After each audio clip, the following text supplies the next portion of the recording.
Welcome to 99 TV. నేను బ్రహ్మనాయుడు.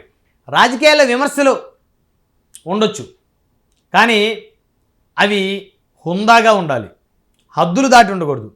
అందులోనూ కులాల మధ్య మతాల మధ్య రెచ్చగొట్టే వ్యాఖ్యలు అస్సలు చేయకూడదు. అంతకంటే దారుణం ప్రాంతాల మధ్య విద్వేషాలు రెచ్చగొట్టే వ్యాఖ్యలు అస్సలు చేయకూడదు. చేస్తే ఏ రాజకీయ పార్టీ అయినా ఏ నాయకుడైనా ఖచ్చితంగా పతన అవస్థకు చేరాల్సిందే. ఇప్పుడు చూస్తే ప్రస్తుతం కేసీఆర్ గారి కుమార్తె కల్వకుంట్ల కవిత గారు చేసిన వ్యాఖ్యలు రెండు తెలుగు రాష్ట్రాల్లో దుమారాన్ని రేపాయి.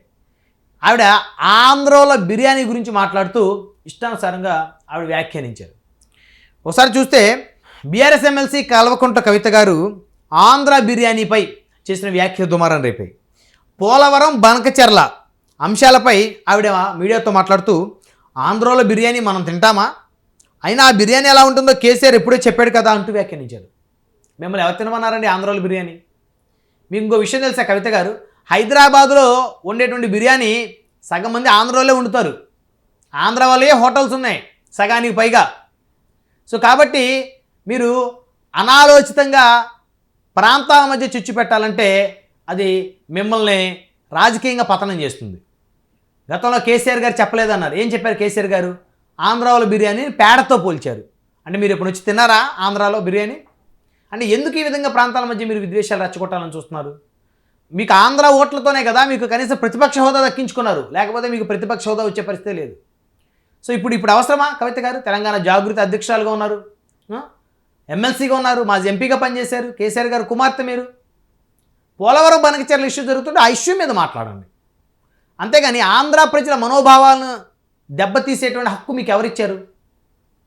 చాలా దుర్మార్గం కల్వకుంట్ల కవిత గారు. సో ఇలాంటి వ్యాఖ్యలు మీరు చేయటం అనేది నిజంగా చాలా దురదృష్టం. ఏమైపోతుంది మీ తెలివి రోజు రోజుకి? గ్రేటర్ హైదరాబాదులో సగానికి పైగా ఉన్న ఆంధ్ర వాళ్ళే. మీ పార్టీని బతికిచ్చింది ఆంధ్ర వాళ్ళే. మీ పార్టీ బీఆర్ఎస్ పార్టీ మరి గ్రేటర్ హైదరాబాద్లో గెలిచిన నియోజకవర్గాలన్నీ కూడా మద్దతు ఇచ్చింది ఆంధ్ర వాళ్ళే. శేరిలింగంపల్లి, కూకట్పల్లి, సనత్ నగరు, జూబ్లీ హిల్స్, ఖైరతాబాదు, ఉప్పలు, చెప్పుకుంటా పోతే చాలా ఉన్నాయి నియోజకవర్గాలు. సో గ్రేటర్ హైదరాబాదులో ఎంఐఎం పార్టీ గెలిచిన స్థానాలు పక్కన పెడితే రిమైనింగ్ మొత్తం మీరే గెలిచారు బీఆర్ఎస్. వాటన్నిటికీ కారణం ఆంధ్ర వాళ్ళే. ఆంధ్ర వాళ్ళ ఓట్లతోనే మీరు గెలిచారు. సగానికి పైగా గ్రేటర్ హైదరాబాద్లో ఓట్లు ఉన్న వాళ్ళందరూ ఆంధ్ర వాళ్ళే ఉన్నారు. ఆ విషయం మీకు తెలుసు. కానీ మిమ్మల్ని వారు వ్యతిరేకించలేదే. కేసీఆర్ గారు మంచిగా పరిపాలన చేశారు, మంచి డెవలప్మెంట్ చేశారు, హైదరాబాద్ని మంచిగా తీర్చిదిద్దారని చెప్పేసి మీకు ఆంధ్ర వాళ్ళు ఓట్లేస్తే ఆంధ్ర వాళ్ళ బిర్యానీని, పేడ బిర్యానీని మీ నాన్నగారు ఎప్పుడో మాట్లాడిన మాటలు ఇప్పుడు మీరు గుర్తు చేస్తూ ఉన్నారంటే నిజంగా మీ రాజకీయ అమాయకత్వమా, లేకపోతే మీకు స్క్రిప్ట్ రాసిచ్చే వాళ్ళ యొక్క అమాయకత్వమో తెలియదు. అవసరమా కవితమ్మ మీకు?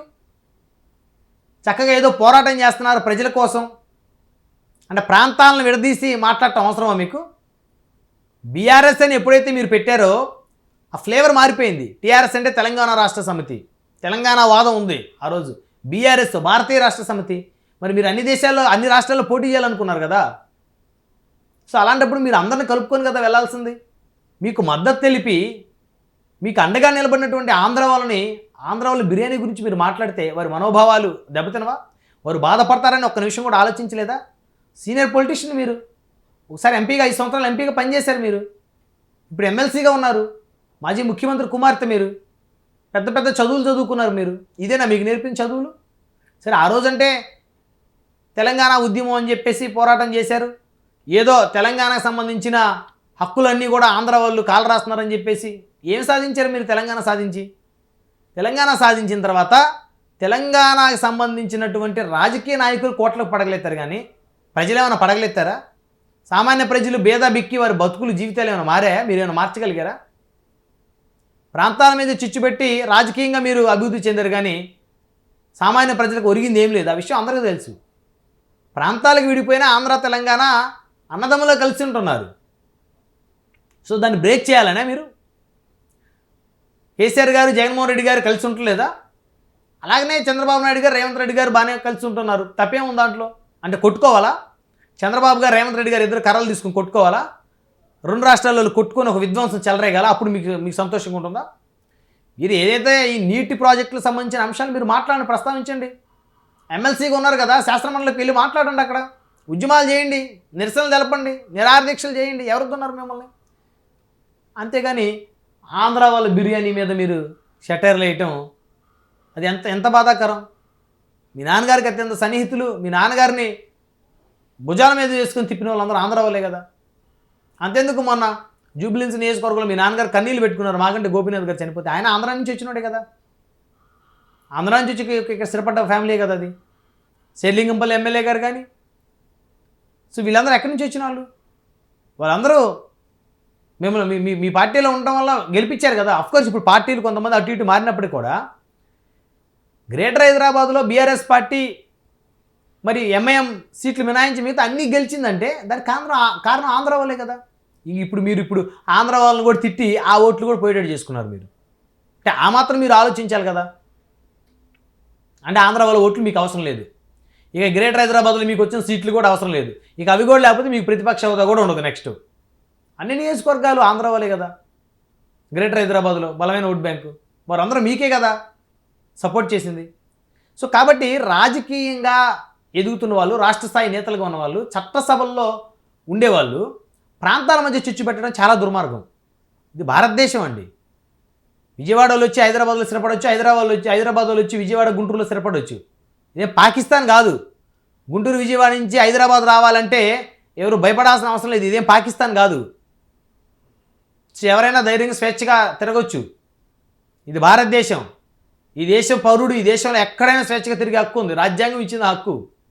మీ రాజకీయ అభివృద్ధి కోసమో మీ ఎత్తుగడల కోసమో ప్రాంతాల మధ్య చిచ్చు పెట్టాలని చూస్తే మాత్రం కవిత గారు మీకు రాజకీయంగా ఆల్రెడీ మీరు మాట్లాడిన మాటలు ఏవైతే ఉన్నాయో ఇవి ఇక కంప్లీట్గా మీ పార్టీ డ్యామేజ్ అయ్యే మాటలు. ఇప్పుడిప్పుడే కేసీఆర్ గారిని ఆంధ్ర వాళ్ళు గుండెల్లో పెట్టుకున్నారు. సో ఇప్పుడు మీరు మాట్లాడిన మాటలతోటి అవన్నీ పోయాయి.